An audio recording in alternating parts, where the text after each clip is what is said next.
Welcome back, everybody. Taking a quick break from cooking to talk a little bit about a new thing that's out there that's really catching on, and it might be something you want to check into. Dr. Paul Stover is here from Dermatology Associates in Wisconsin to talk about something called patch testing.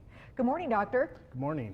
So first of all, what is patch testing? Well, patch testing is made to find out what you are allergic with.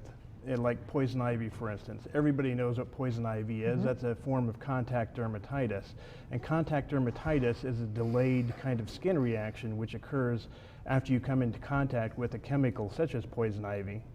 But what people don't realize is that often the poison ivy is encountered on a Saturday and you break out on a Monday or Tuesday.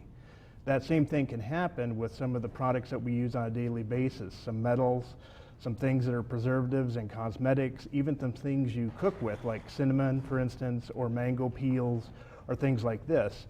So since it's delayed by 1 or 2 days, people don't always associate, well, what did I do 2 days ago? Right. They don't understand what caused it. Right. So patch testing is where we apply these things on somebody's back to find out what kind of chemical they may have had a reaction to. So similar to, the allergy test that you'd go in, that they do, something like that. Similar to that, but we don't get an immediate feedback like you do with the allergy test, and there's no needles involved.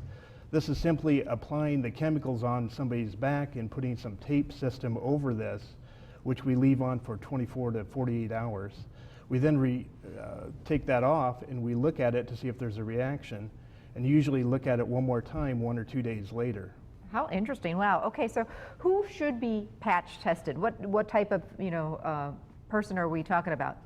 Well, anybody who comes to us who has a recurrent rash that's unexplained, some stable eczema patients that we have that suddenly become unstable, or psoriasis patients that suddenly are flaring again.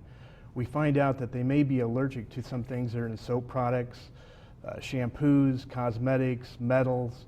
There's a whole list of things that we're constantly coming into contact with in our environment. I think it's especially true of certain occupations. For instance, hand dermatitis in people who are hairdressers, or people who are machinists. They may be allergic to the metals, they may be allergic to the cutting oils, and we see these kind of occupational things as well.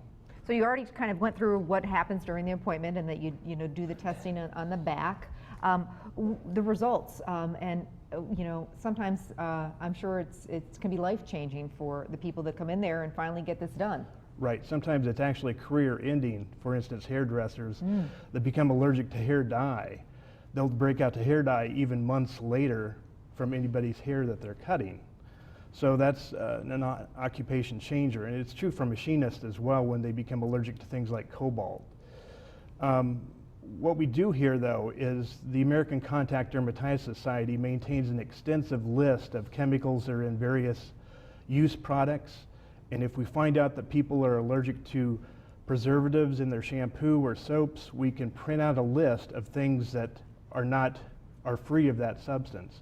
And people find this an easier way to deal with their allergy than trying to look at the back of a shampoo bottle. Sure. Because I'm sure if you've ever done that, you think somebody has to be a chemist to really decipher what's there. And I think it's easier to have a reverse list of these things are okay to use. Yeah, very true, very true. Dr. Paul Stover from Dermatology Associates, if you have a rash, you've had one, you know someone who does, maybe your kids have one that just won't go away, you can't figure out what's causing it, you might want to look into this patch testing. Of course, they do lots of other things too, several different offices in the area. How can people find you, get a hold of you?